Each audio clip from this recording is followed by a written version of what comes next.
Hello दोस्तों, इस video में हम लोग बात करेंगे Delhi Capitals versus Sunrisers Hyderabad के बीच आईपीएल का जो अगला मुकाबला खेला जाएगा इसके बारे में। और दोस्तों दोनों टीम्स के स्टैट्स के ऊपर पूरी डिटेल एनालिसिस करेंगे और जानेंगे यहाँ से कौन से प्लेयर बेस्ट ऑप्शन रहेंगे स्मॉल लीग और खास करके ग्रैंड लीग के लिए।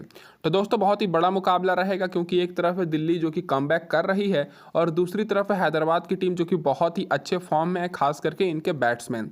तो यहाँ पर हम लोग सबसे पहले पूरी डिटेल एनालिसिस करेंगे दोस्तों, उसके बाद स्मॉल लीग और ग्रैंड लीग की टीम कॉम्बिनेशन भी जानेंगे। तो बात कर लेते हैं पहले एनालिसिस के ऊपर।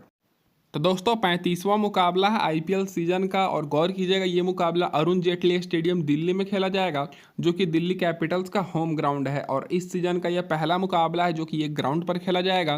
तो डायरेक्ट बात कर लेते हैं इस ग्राउंड की पिच रिपोर्ट के ऊपर। तो अभी तक इस ग्राउंड पर 84 टी20 के मुकाबले खेले गए हैं जिसमें से पहले बैटिंग करने वाली टीम 38 मुकाबले जीती है और चेस करने वाली टीम 46 मुकाबले।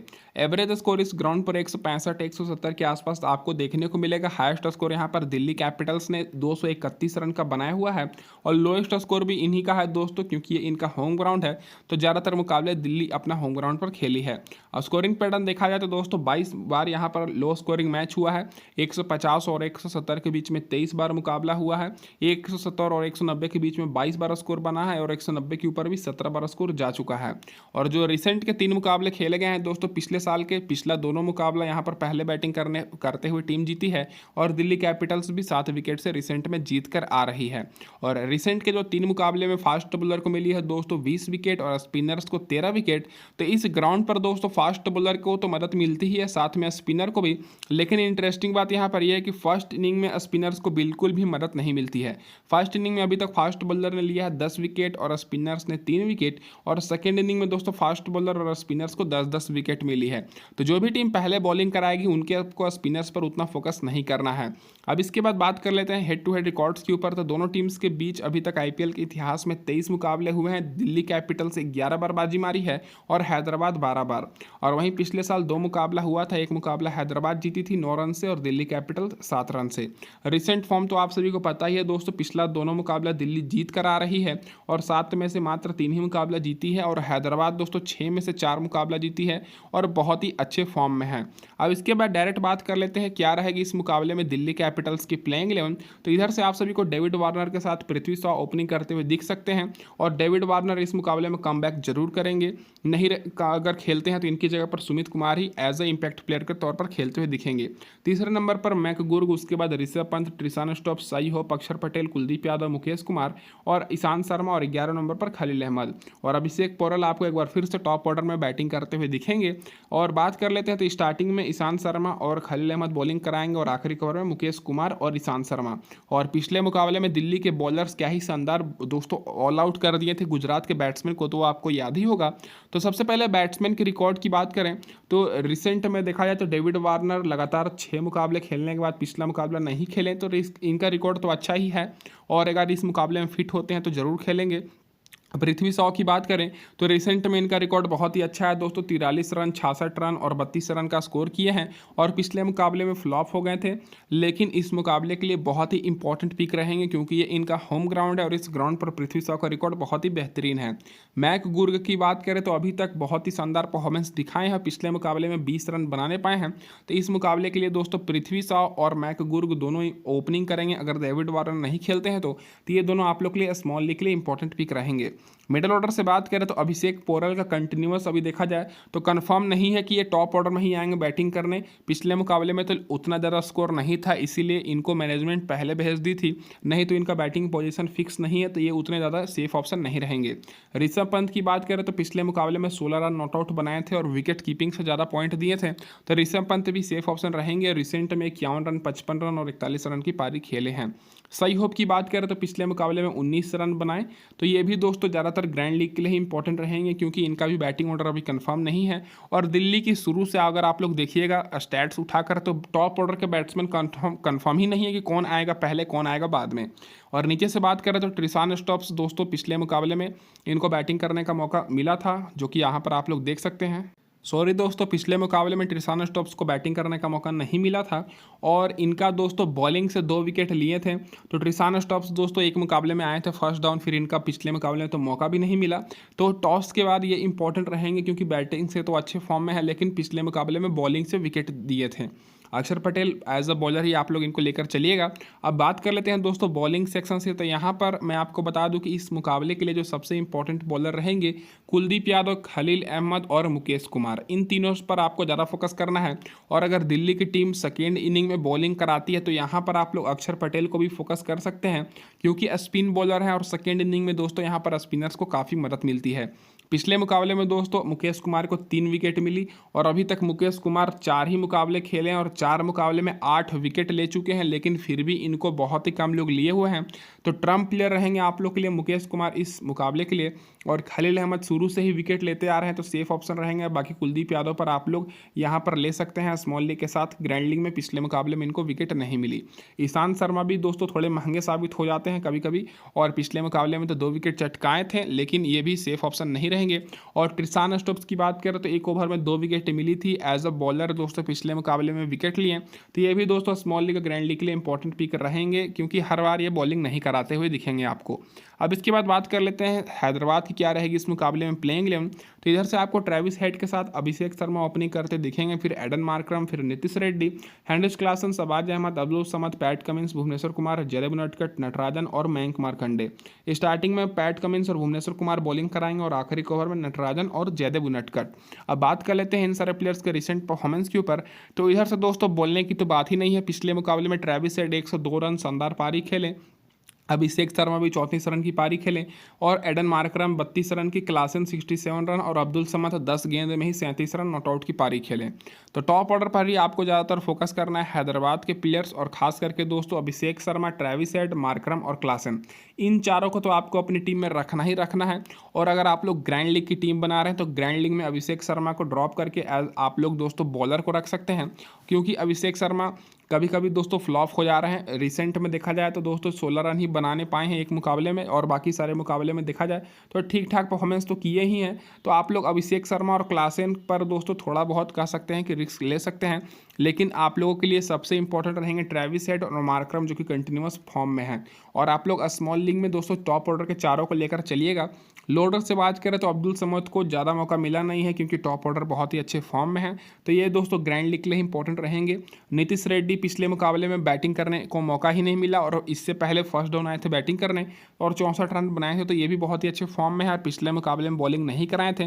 नीतीश रेड्डी दोस्तों टॉस के बाद मैं आपको बताऊंगा क्या करना है, तो टेलीग्राम पर आप लोग जुड़ जाइएगा। और शहबाज अहमद केवल दोस्तों ग्रैंड लीग के लिए इंपॉर्टेंट रहेंगे।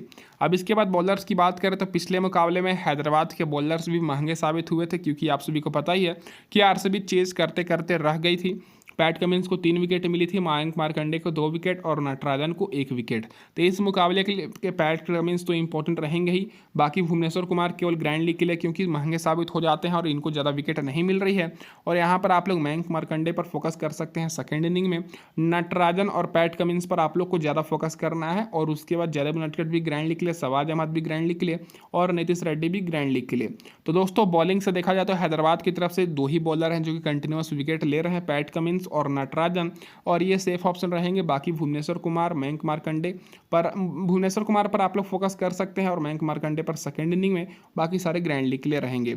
अब दोस्तों इसके बाद बात कर लेते हैं की प्लेयर्स के ऊपर। तो इस मुकाबले में दिल्ली की तरफ से डेविड वार्नर, मैकगुर्ग, ऋषभ पंत, मुकेश कुमार, कुलदीप यादव रहेंगे की प्लेयर और वहीं हैदराबाद की तरफ से Travis head, Abhishek Sharma, Klaasen, Markram और पैट कमिंस। अब डायरेक्ट बात कर लेते हैं दोस्तों यहाँ पर टीम कॉम्बिनेशन के ऊपर। तो दोस्तों अब यहाँ पर हम लोग बात कर लेते हैं टीम कॉम्बिनेशन के ऊपर। तो उससे पहले मैं बोल दूँ आप सभी लोगों की चैनल पर पहली बार आए सब्सक्राइब जरूर कर दीजिएगा और मैं आप लोग से ज़्यादा कुछ नहीं मांगता, बस दोस्तों वीडियो को लाइक कर दीजिए, मेरे लिए इतना ही काफ़ी है। तो सबसे पहले स्मॉल लीग की टीम देखेंगे दोस्तों, उसके बाद ग्रैंड लीग की भी टीम जानेंगे। तो विकेट कीपर सेक्शन से आप सभी के पास 4 ऑप्शन है, अभिषेक, पोरल और साई होप को मिला दिया जाए तो। बाकी यहाँ पर ऋषभ पंत और क्लासन को तो हम लोग लेकर चलेंगे ही जो कि बहुत ही अच्छे फॉर्म में है। और अभिषेक, पोरल पिछले मुकाबले में टॉप ऑर्डर में आए थे बैटिंग करने, लेकिन हर बार ऐसा नहीं देखा गया है, कभी कभी ये इनको बैटिंग भी मिलता भी नहीं है, तो ये उतने ज़्यादा सेफ ऑप्शन नहीं रहेंगे। तो ग्रैंड लीग में आप लोग इनको ले सकते हैं टॉस के हिसाब से। और साई होप को पिछले मुकाबले में पहले भेजा गया था क्योंकि आप सभी को पता ही है कि दिल्ली कैपिटल्स ऑल आउट कर दी थी दोस्तों गुजरात टाइटंस को, तो इनको मौका दे दिया गया था, लेकिन हर बार ऐसा देखने को नहीं मिलेगा। अब बैटिंग सेक्शन से बात करें तो दोस्तों इस मुकाबले में डेविड वार्नर आपको वापसी करते हुए दिखेंगे, जो कि मैंने आपको बताया शुरू में ही। तो यहाँ पर फिलहाल हम लोग डेविड वार्नर को बिना लेकर टीम बनाएंगे, तो ट्रेविस हेड और अभिषेक शर्मा को लेंगे, और दोस्तों नीचे से यहाँ पर पृथ्वी शॉ को, और यहाँ पर हम लोग ट्रिसान स्टॉप्स को नहीं लेंगे, क्योंकि दोस्तों इनको लगभग 80% लोग लिए हैं। लेकिन मैं आपको बता दूं कि पिछले मुकाबले में इनको बैटिंग करने का तो मौका मिला नहीं। बॉलिंग दोस्तों 1 ओवर कराए थे और इनकी किस्मत अच्छी थी कि बॉलिंग से इनको 2 विकेट मिल गई, इसीलिए दोस्तों इनको पिछले मुकाबले में अच्छा खासा पॉइंट्स मिल गया।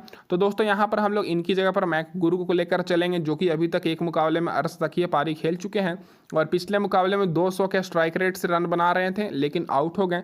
तो यहाँ पर दोनों ओपनर्स को लेकर चलेंगे, पृथ्वी शॉ और मैक गुरु को। यहाँ पर आप लोग ट्रिसानो स्टोप्स को ले सकते हैं, लेकिन मेरे हिसाब से ट्रिसानो स्टोप्स उतने इंपॉर्टेंट नहीं रहेंगे स्मॉल लीग के हिसाब से देखा जाए। और आपके पास ऑप्शन है, मैं आपको ये नहीं बोल रहा हूँ कि आप लोग मत लीजिए, आप लोग यहाँ से ले ही सकते हैं। मैं अपने हिसाब से बता रहा हूँ कि इनको पिछले मुकाबले में बैटिंग नहीं मिला। नीचे से बात करें तो दोस्तों अब्दुल समद क्या ही शानदार बॉलिंग कराएं, 350 से भी ऊपर इनका स्ट्राइक रेट था, 10 बॉल में 37 रन की पारी खेलें। तो ग्रैंड लीग के लिए इंपॉर्टेंट रहेंगे, क्योंकि इनको कई मुकाबले में मौका उतना मिला नहीं है।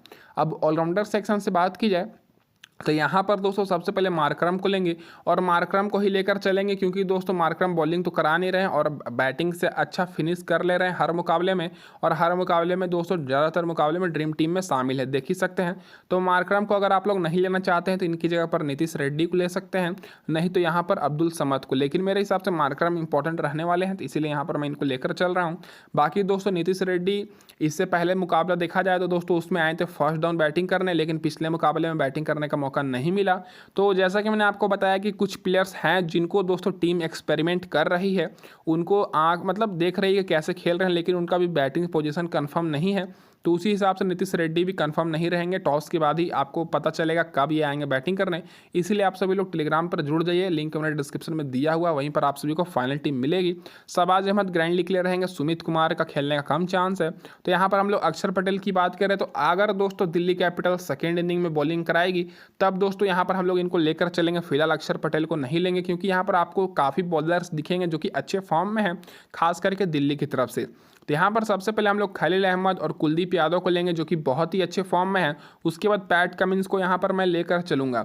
और जैसा कि मैंने आपको बताया कि टॉस के हिसाब से यहाँ पर टीम कॉम्बिनेशन बनेगी, तो अगर दिल्ली की टीम टॉस जीतती है तो यहाँ पर मैं दोस्तों अक्षर पटेल को रख लूँगा, और अगर दिल्ली की टीम दोस्तों टॉस हार जाती है तो उस हिसाब से यहाँ पर मैं नटराजन को रख सकता हूँ। तो फिलहाल यहाँ पर मैं बैलेंस टीम बनाने के लिए नटराजन को लेकर चल रहा हूँ। तो यहाँ पर मैंने लिया 4 बॉलर को, 1 ऑलराउंडर, 4 बैट्समैन और 1-2 विकेट कीपर को। तो ये होगी दोस्तों यहाँ पर हमारी टीम कॉम्बिनेशन। अब कैप्टन वाइस कैप्टन की बात करें तो मेरे हिसाब से सेफ ऑप्शन यहाँ पर रहेंगे ट्रेविस हेड, नहीं तो अभिषेक शर्मा जो कि अच्छे फॉर्म में है। और अगर डेविड वार्नर खेलते हैं तो आप लोग उनको भी कैप्टन कर सकते हैं। और वाइस कैप्टन यहाँ पर मैं ऋषभ पंत को लेकर चल रहा हूँ, और आपके पास ऑप्शन है मैक गुर्ग, नहीं तो पृथ्वी शॉ की जगह पर ट्रिसान स्टोप्स को ले सकते हैं। तो ये होगी दोस्तों यहाँ पर हमारी टीम कॉम्बिनेशन। और फाइनल टीम के लिए टेलीग्राम पर जुड़ जाइएगा, लिंक मैंने डिस्क्रिप्शन में दिया हुआ है। अब बात कर लेते हैं इस टीम की प्रीव्यू के ऊपर। तो दोस्तों ये रहने वाली है हमारे यहाँ पर टीम की प्रीव्यू, जो कि हमारे कप्तान रहेंगे ट्रेविस हेड, वाइस कप्तान ऋषभ पंत, 4 मैंने बैट्समैन को लिया है। और टॉप ऑर्डर के बैट्समैन पर मैं ज़्यादा फोकस कर रहा हूँ, क्योंकि ये ग्राउंड हाई स्कोरिंग मैच यहाँ पर ज़्यादा हुए हैं। फिर क्लासन को मैंने लिया है, यहाँ पर एक ही ऑलराउंडर मार्करम को मैं ले रहा हूँ, और 4 बॉलर को मैं ले रहा हूँ, नटराजन, खलील अहमद, कुलदीप यादव और पैट कमिंस को। ये होगी पहली टीम। अब दूसरी टीम की बात करें तो यहाँ पर ग्रैंड लीग की टीम में मैंने क्या किया है कि सबसे पहले मैंने ट्रिसान स्टोप्स को लिया है मैक गुर्ग की जगह पर। यहाँ पर मैं पृथ्वी शॉ को कप्तान कर रहा हूँ, क्योंकि ये अच्छे फॉर्म में है, लेकिन पारी को लंबी नहीं करने पा रहे हैं और बहुत ही अच्छा पॉइंट्स देंगे अगर ज़्यादा अच्छा स्कोर करते हैं तो। और यहाँ पर मैं अभिषेक शर्मा को वाइस कैप्टन कर रहा हूँ, बाकी दोनों विकेट कीपर वही रहेंगे। और ट्रेविस हेड और अभिषेक शर्मा और पृथ्वी शॉ मेरे वही रहेंगे। ट्रिसान स्टोप्स को मैंने लिया है मैक गुर्ग की जगह पर। और यहाँ पर मैं दोस्तों अक्षर पटेल को ले रहा हूँ, मार्करम तो मेरे रहेंगे, बाकी पैट कमिंस, खलील अहमद और मुकेश कुमार को मैं ले रहा हूँ। तो ये दोस्तों रहेगी यहाँ पर हमारी टीम कॉम्बिनेशन ग्रैंड लीग की। और स्पेशल टीम अगर आप लोग को चाहिए ग्रैंड लीग की तो उसकी वीडियो मैं अपलोड करता हूँ, तो नोटिफिकेशन बेल ऑन कर लीजिएगा जो लोग पहली बार आए हैं। तो इस वीडियो में दोस्तों बस इतना ही। वीडियो देखने के लिए आप सभी का बहुत बहुत धन्यवाद।